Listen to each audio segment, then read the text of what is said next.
Hello and welcome to the final part of this lesson. In the previous part of this lesson, we saw that the upper convected Maxwell constitutive equation predicted, as expected, a Newtonian shear viscosity, but a non-zero and constant first normal stress difference. Furthermore, upper convected Maxwell predicted a zero second normal stress difference. Now, in discussing the upper convected Maxwell equation, we alluded to the Giesekus equation and stated that it was nonlinear. The Giesekus equation is a modification of upper convected Maxwell that contains additional terms that are quadratic in shear stress, which means that we can now predict phenomena with this single differential model that include things like shear thinning in steady shear. So now, let's explore the effects of this nonlinearity and examine the predictions for the shear viscosity, along with the first and second normal stress coefficients as a function of shear rate. We'll also examine how the shear rate behaviour of these three material functions depend on the Giesekus parameters. So before we do that, let's just remind ourselves what the Giesekus equation looked like. So here on the board I've put the first equation of three that make up the Giesekus equation. Now, the Giesekus equation was originally formulated to describe the rheological behaviour of a polymer solution. So the overall state of stress for the material depends on two contributions, a stress from the polymer part and a stress from the solvent part. Let's look at the solvent first. So the stress due to the solvent is assumed to be Newtonian. So tau s, the solvent stress, is simply a measure of solvent viscosity, eta s, multiplied by my shear rate tensor, gamma dot. So we've got Newtonian viscosity and Newtonian solvent behaviour. Fine. Now, the polymer stress depends on a combination of something that looks a little bit like upper convected Maxwell, there in yellow, but with an additional component. And that additional component is a nonlinearity that makes the Giesekus equation so useful. And if we look carefully at the bit written in pink there, we can see that we've got the dot product of the polymer stress, tau p dot tau p, so that's quadratic, and we're pre-multiplying it by a group of terms, alpha lambda over eta naught, eta p. Alpha here is something that we call a mobility parameter, and that ranges between 0 and 0.5 in order to describe real material behaviour. You may see in some texts that it ranges between 0 and 1, but it's generally agreed that if alpha is between 0.5 and 1, you're not really describing real material property behaviour. So, what we're going to do is explore the predictions of the Giesekus equation for our steady shear viscosity, for my first normal stress coefficient, and for my second normal stress coefficient. I'm going to quote the results, not derive the results, but if you're interested in the derivation, you will find aspects of how to help you with the derivation in the literature. What we'll also do is explore how each of these three material properties, the shear viscosity and the two normal stress coefficients, vary when we change these three Giesekus parameters. Now, before we get going and examine the results, what we're going to have to do is slightly reformulate the Giesekus equation, because when these results are derived, we want to operate with one equation, not three equations. And so what ends up being done is that a new viscosity term is defined, eta 0, and eta 0 is simply the sum of the solvent viscosity and the polymer viscosity. You may also see a second relaxation time defined, lambda 2. And all lambda 2 is the original relaxation time lambda that appears in the polymer stress term, multiplied by the ratio of the solvent stress the solvent viscosity divided by the sum of the solvent and polymer viscosities. So if we see an eta 0 is simply the sum of the two viscosity contributions, and if we see a lambda 2, it's simply my relaxation time lambda multiplied by the ratio of the solvent viscosity over the sum of the two viscosities. So with that in mind, let's quote three results. I'm going to quote a result for the shear stress, and we can see the shear stress is a fairly fearsome looking equation that depends on something called F, and we'll see what F is in a minute.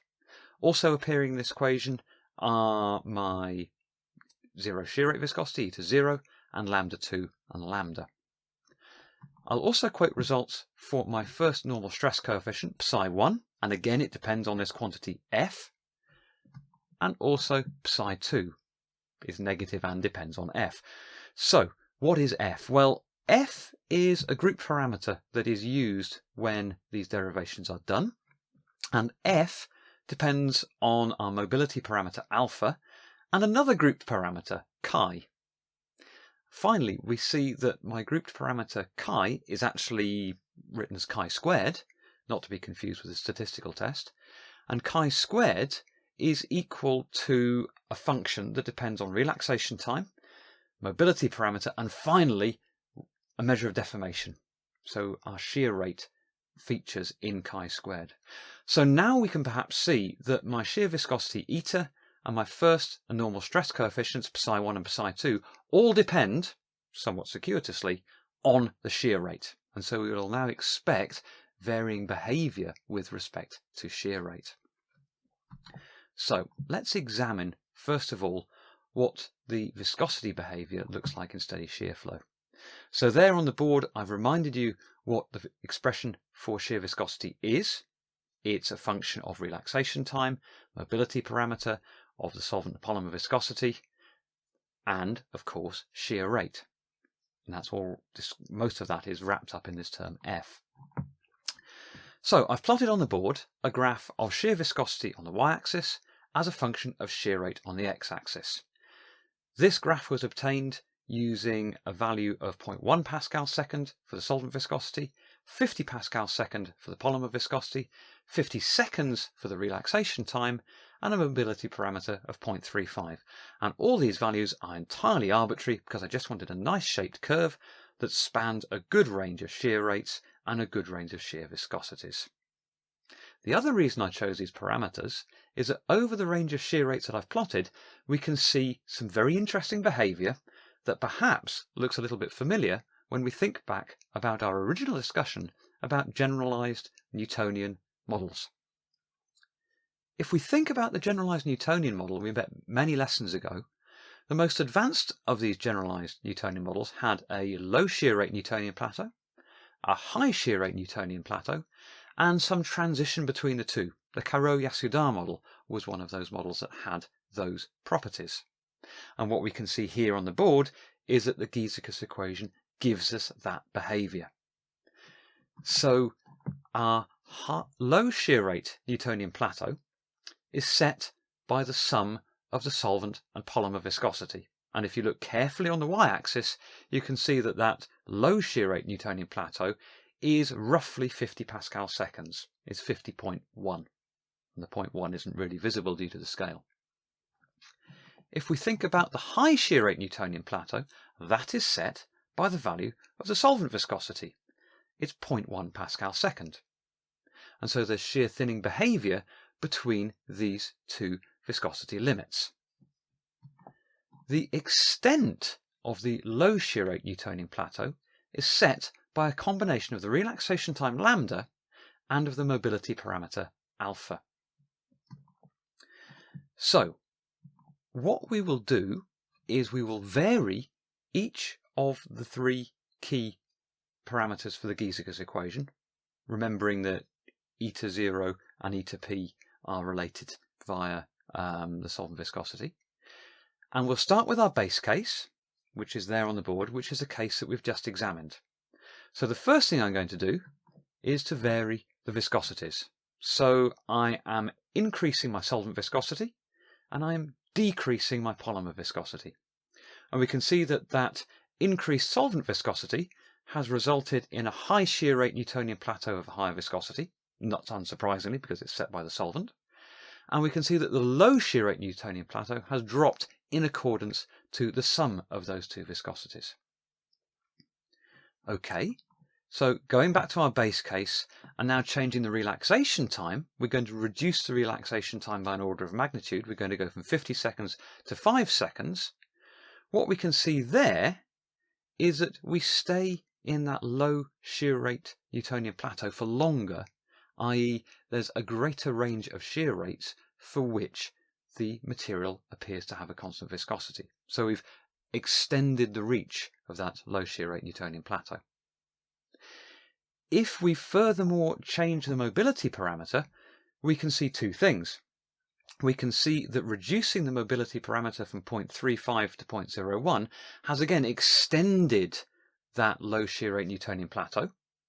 And on the scale that I've plotted the graph, we can't see the onset to the high shear rate Newtonian plateau anymore because it's now occurring at even higher shear rates. If we think about why this has happened for a minute, we know that the Giesekus equation is different from upper convected Maxwell purely by that quadratic polymer stress term, which is pre-multiplied by the mobility parameter. So the closer my mobility parameter tends to 0, the more the Giesekus equation starts to behave like upper convected Maxwell. And we know that upper convected Maxwell predicts a constant shear viscosity. So had we set alpha equal to 0, we wouldn't have seen any variation in that shear viscosity prediction. Okay, so now let's look at the first and second normal stress coefficients, psi1 and psi2.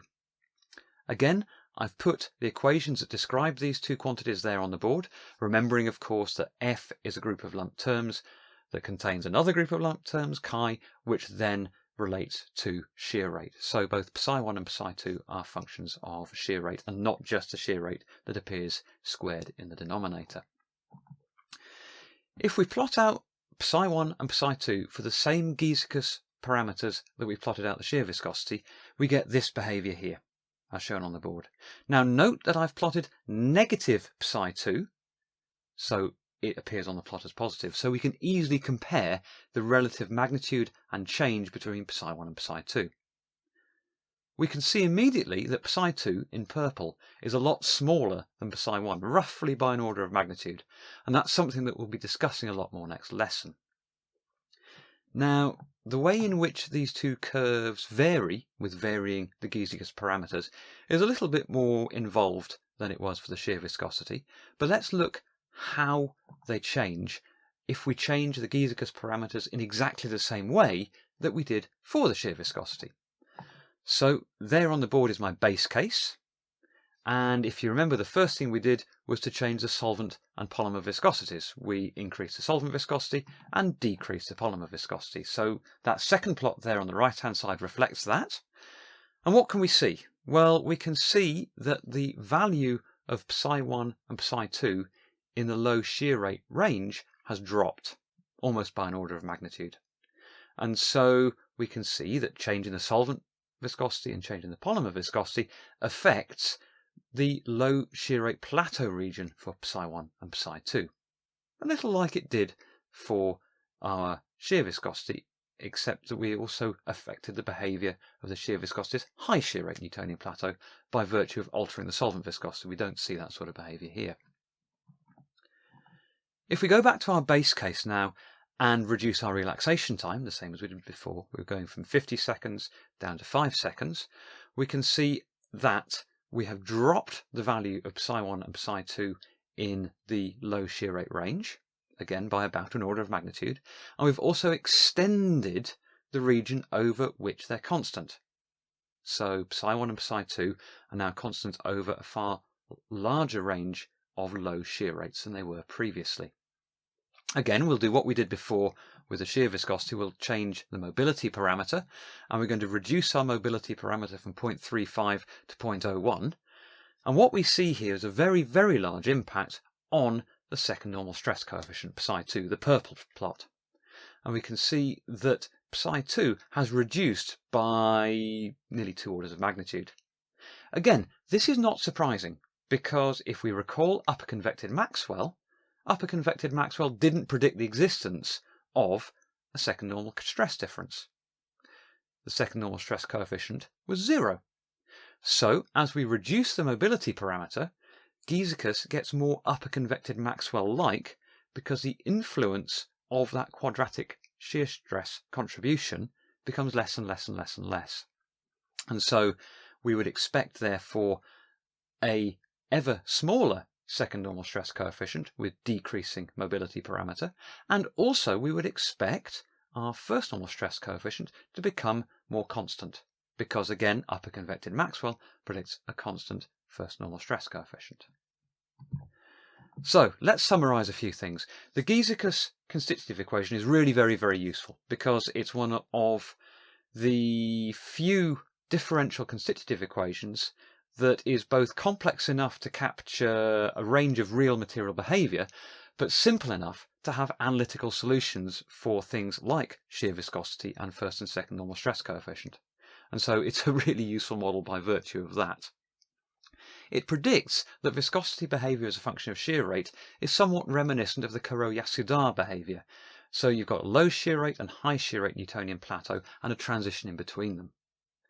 The Giesekus equation also predicts non-zero first and second normal stress coefficients, and we saw that our first normal stress coefficient, psi1, is a lot greater than the negative of the second normal stress coefficient, psi2, by about an order of magnitude.